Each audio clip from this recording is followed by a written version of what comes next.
عطائے رمضان، عطائے رمضان، عطائے رمضان، عطائے رمضان۔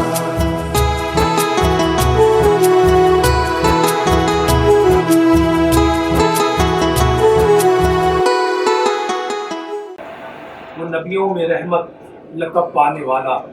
مرادیں غریبوں کی برلانے والا، وہ اپنے برائے کا غم کھانے والا،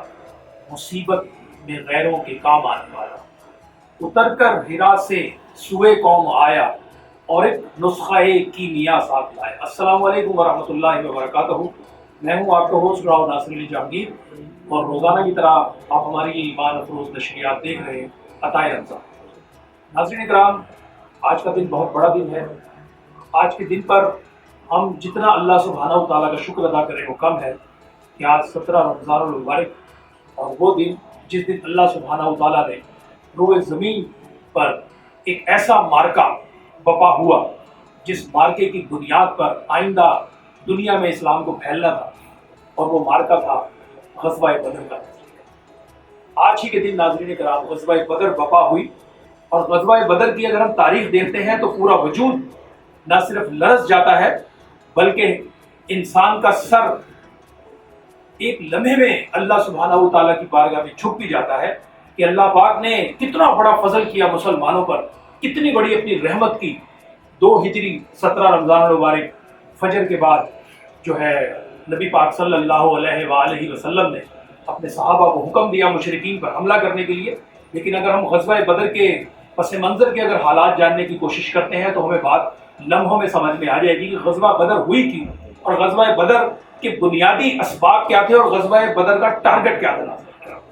نبی پاک صلی اللہ علیہ وسلم مدینہ منورہ میں اپنے ساتھیوں کے ساتھ ریاست مدینہ کی بنیاد رکھ چکے تھے، اور مشرکین مکہ اس بات پر تل ملا رہے تھے اور وہ جلے اور بھنے جا رہے تھے کہ محمد اور ان کے ساتھی ان کے ہاتھوں سے بچ نکلنے میں کیسے کامیاب ہوئے۔ اور ناظرین کرام، مشرکین مکہ نے اپنی پوری قوت کے ساتھ چاروں سمت سے مسلمانوں پر حملے کیے۔ نہ صرف حملے کیے بلکہ مکر اور فریب کی وہ داستانیں بھی تھیں کہ جس سے مورخ بھی لکھتے ہوئے تھرا گئے۔ ناظرین کرام، ذرا ایک لمحے کے لیے سوچئے کہ جب نبی پاک صلی اللہ علیہ وسلم نے مدینہ منورہ کی روح پرور فضاؤں کو یہ اعزاز بخشا، ناظرین کرام، مدینہ اس سے پہلے یثرب تھا۔ یثرب اس جگہ کو کہا جاتا ہے جہاں بیماریاں ہوں، بیماریوں کا گڑھ ہو۔ لیکن آپ دیکھیے نبی پاک کی شان، نبی پاک کا مقام، نبی پاک کی عظمت،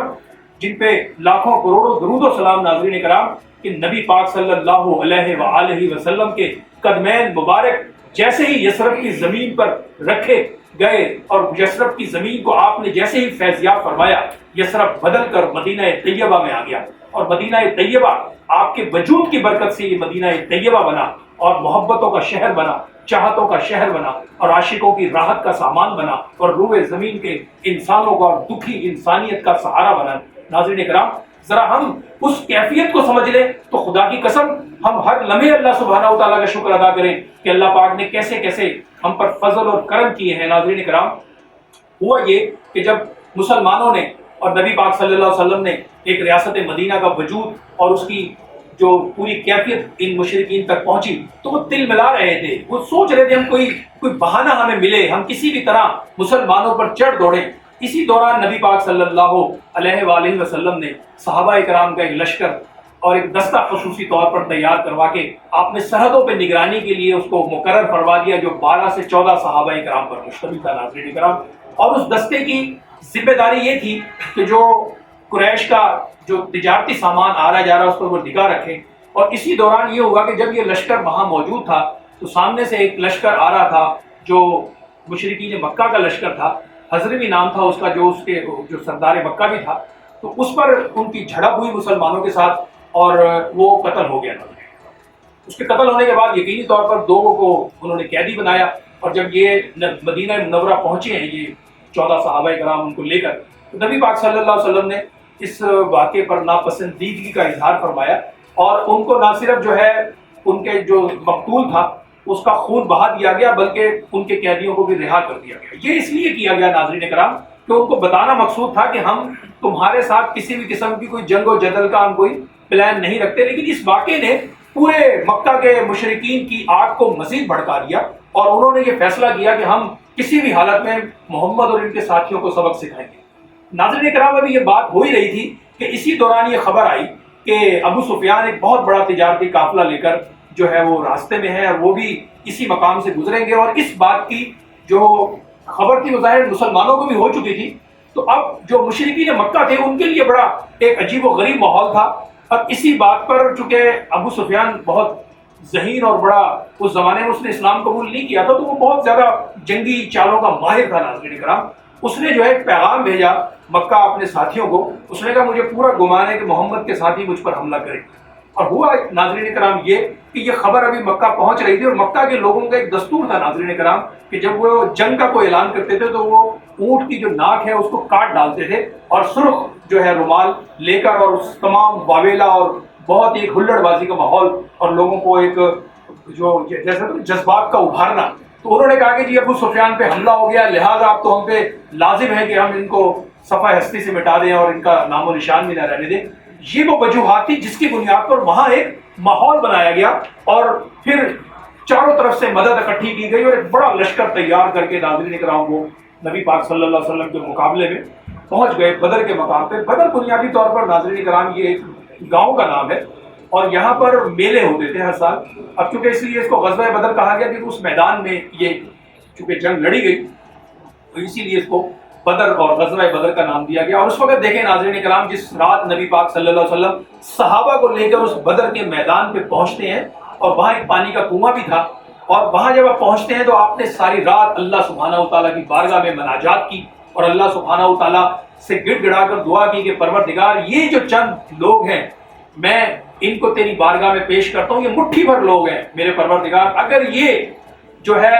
ختم ہو گئے تو قیامت تک تیرا نام لینے والا روئے زمین پہ کوئی نہیں ہوگا، پروردگار تیرے ہی فضل اور کرم سے ہمیں تو فتح نصیب فرما۔ ساری رات گریہ و زاری اور مناجات میں گزری ہے ناظرین کرام، اور صبح فجر کے بعد اللہ سبحانہ و تعالیٰ کے فضل سے اور کرم سے، اور اسی دوران آپ ذرا تصور کریں کیا دوستیاں تھیں ناظرین کرام، اور کیا غمخواری تھی کہ جب نبی پاک صلی اللہ علیہ وآلہ وسلم جب اللہ سبحانہ و تعالیٰ کی بارگاہ میں گڑ گڑا کر دعائیں مانگ رہے تھے، تو صدیق اکبر فرماتے ہیں کہ مجھ سے رہا نہیں گیا، اور میں نے کھڑے ہو کر کہا کہ یا رسول اللہ، اللہ تو آپ سے پیار فرماتے ہیں، اللہ آپ کو مایوس نہیں کریں گے، اللہ پاک آپ کی جو دلی تمنا ہے وہ پوری ہوگی۔ اور آپ ذرا دیکھیں کیا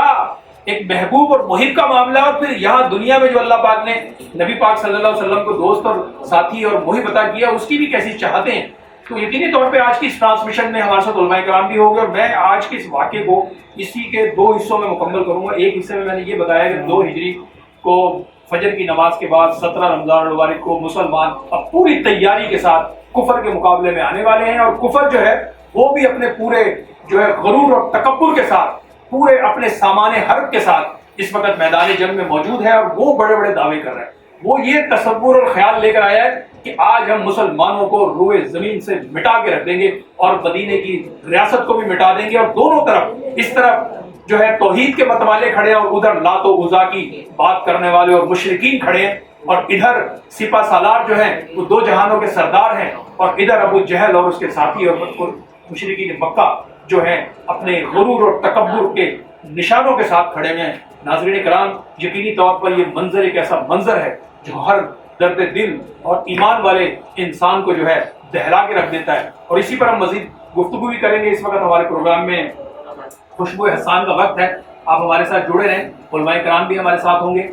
اسی واقعے کو ہم آج کی اس ٹرانسمیشن میں گاہے بگاہے آپ کے ساتھ شیئر کر دیں گے۔ ابھی میں آپ کو چھوڑ کے جا رہا ہوں میدان جنگ کے اندر۔ میدان جنگ میں اس طرف مسلمان ہیں 313، اور ادھر مشرکین پورے لاؤ لشکر کے ساتھ 1000 اور کم و بیش 1000 سے زیادہ، یہ مختلف فگرز روایات میں آئے ہیں لیکن 1000 سے اوپر ہے ناظرین کرام۔ 313 اور 1000 سے زائد یہ لشکر ہے، لیکن ادھر لشکر کی حالت کیا ہے ناظرین کرام؟ ادھر کسی کے پاس تلوار ہے تو ڈھال نہیں ہے، اگر کسی کے پاس ڈھال ہے تو تلوار نہیں ہے ناظرین کرام، کسی کے پاس سواری ہے تو ہتھیار نہیں ہے، اور لیکن ان سب کے پاس ناظرین کرام ایک چیز بہت بڑی ہے، اور وہ ہے نبی پاک صلی اللہ علیہ وآلہ وسلم کا عشق۔ اور عشق رسول بھی ایسا ہے ناظرین کرام کہ وہ نبی پاک پر کٹ بھرنے کے لیے تیار کھڑے ہوئے ہیں۔ وہ چاہتے ہیں کہ یا رسول اللہ آپ اشارہ کریں، ہم موسیٰ کے ساتھیوں والی بات آپ سے نہیں کریں گے، آپ صرف اشارہ کر دیں ہمیں، ہم اپنی گردنیں کٹوا دیں گے آپ کے راستے میں آگے، اگر آپ ہمیں اشارہ کریں ہم سمندروں میں کود جائیں گے۔ یا رسول اللہ ہم آپ پر کٹ مرنے کے لیے تیار کھڑے ہیں،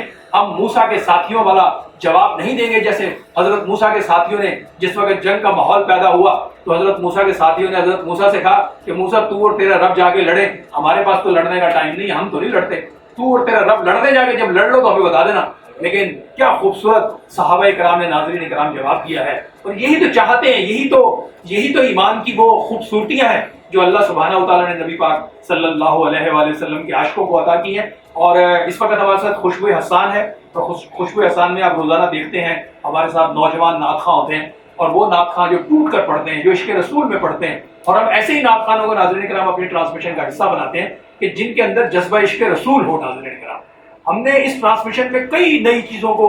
جو ہے وہ ان کی روایات کو ہم نے شروع کیا ہے. اس میں ہم نے ایک یہ بھی کیا کہ ہم نے نوٹ خانوں کا بائیکاٹ کیا ہے. یہ جو نوٹ خان ہوتے ہیں نا ناظرین کرام, ان کا مقصد صرف یہ ہوتا ہے کہ زرق برق لباس پہن کے اور جناب اور بالکل عجیب و غریب ماحول میں آ کر اور پھر یہ جو کچھ کر رہے ہیں ہمارے معاشرے کے اندر, یہ نعت خوانی نہیں ہے. معذرت کے ساتھ نعت خوانی تو وہ ہے جو عشق رسول میں ڈوب کے اور اس جانے جانا کی تصور میں پڑھی جائے, اور اس کے پڑھنے سے انسان کے جسم میں ایک وجد آ جائے اور نمود و نمائش سے پاک ہو ناظرین کرام, اور لالچ سے پاک ہو. یہی تو ہے, یہی تو خوشبو حسان ہے ناظرین کرام. اسی ٹرانسمیشن سے بہت ساری نئی روایات جنم بھی لے رہی ہیں, اور انشاءاللہ آنے والے دور میں, آپ آنے والے دنوں میں اس کی خوبصورتی کے مظاہرے بھی دیکھیں گے. اور آج ہمارے ساتھ موجود ہیں ماشاءاللہ, بہت اچھا پڑھتے ہیں, اور آپ گاہے بگاہے ان کو ہماری ٹرانسمیشن میں دیکھتے ہیں. سعد اللہ فیروزی صاحب ماشاءاللہ اور درگاہ مشہوری شریف سے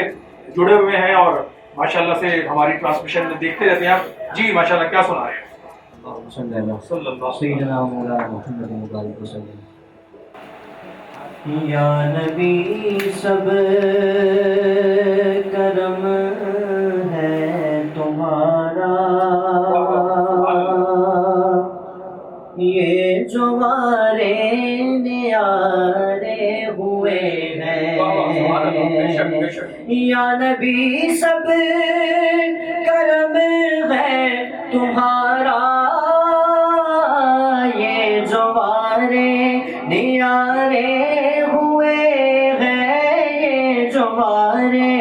نیارے ہوئے ہیں. اب کمی کا تصور بھی کیسا, ہاں اب کمی کا تصور بھی کیسا, جب سے منگتے تمہارے ہوئے ہیں. اب کمی کا تصور بھی کیسا, جب سے منگتے تمہارے ہوئے ہیں. اور کوئی منہ نہ لگاتا تھا ہم کو, پاس تک نہ بٹھاتا تھا ہم کو, پاس تک نہ بٹھاتا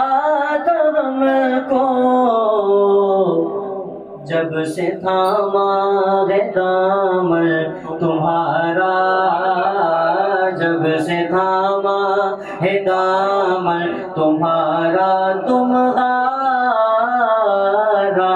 جب سے تھاما ہے دامن تمہارا, یہ دنیا والے ہمارے ہوئے ہیں. جب سے تھاما ہے دامن تمہارا, دنیا والے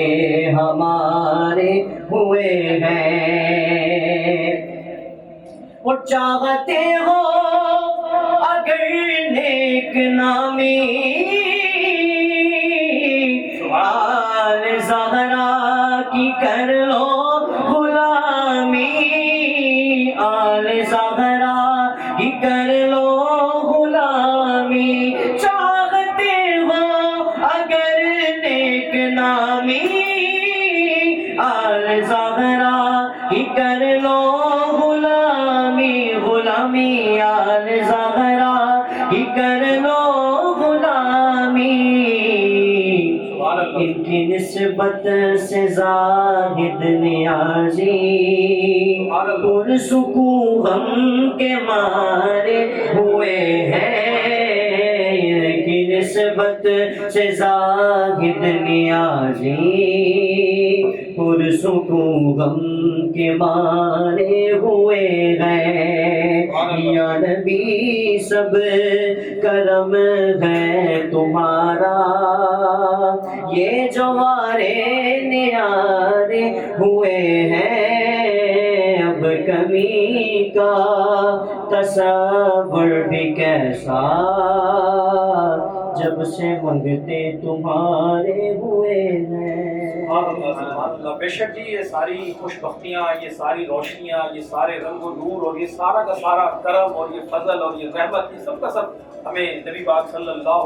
علیہ وآلہ وسلم کے صدقے ہی تو میسر ہے۔ ناظرین کرام، یہی ہمارا ایمان ہے اور یہی ہماری ایمان کی جو ہے روح ہے کہ ہم اپنے آقا سے والہانہ محبت کریں ناظرین کرام، اور اسی محبت کو نہ صرف ہم خود کریں بلکہ اپنے بچوں میں بھی منتقل کریں۔ جب تک ہم اپنے بچوں کو عشق رسول کے راستے نہیں دکھائیں گے ناظرین کرام، آپ یقین مانیے کہ وہ زندگی کے کسی منزل پر پہنچ ہی نہیں پائیں گے۔ آج تو ہماری سوسائٹی میں ہم نے زندگی کی جو منزل ہے وہ کیا بنائی ہوئی ہے، ہم اپنے آپ سے پوچھ لیں، اپنے اطراف سے پوچھ لیں ہماری منزل ہے کیا۔ ہم بچوں کو شروع میں انگلش میڈیم اسکول میں ڈال دیتے ہیں۔ انگلش پڑھنے سے منع نہیں ہے ناظرین کرام، لیکن انگلش میڈیم اسکول میں جو تعلیم دی جا رہی ہے اور جس طریقے سے ان کی تربیت کی جاتی ہے، اصل سوال وہاں پہ کھڑا ہوتا ہے۔ کیونکہ میں اکثر، چونکہ ہم سوشل ورکر ہیں، مختلف سول سوسائٹیز میں جانا ہوتا ہے، تو بچوں کی تربیت کے حوالے سے ہم بڑی غفلت کا شکار ہیں آج کے دور میں ناظرین کرام۔ اس پہ بھی ہم یقینی طور پر ایک ٹاپک رکھیں گے، آپ سے بات کریں گے۔ اس وقت پروگرام میں ایک مختصر سا وقفہ ہے، وقفے کے بعد دوبارہ حاضر ہوتے ہیں۔ دیکھتے رہیے عطائے رمضان کا یہ ایمان افروز پروگرام ود راؤ ناصر علی جہانگیر۔ عطائے رمضان، عطائے رمضان۔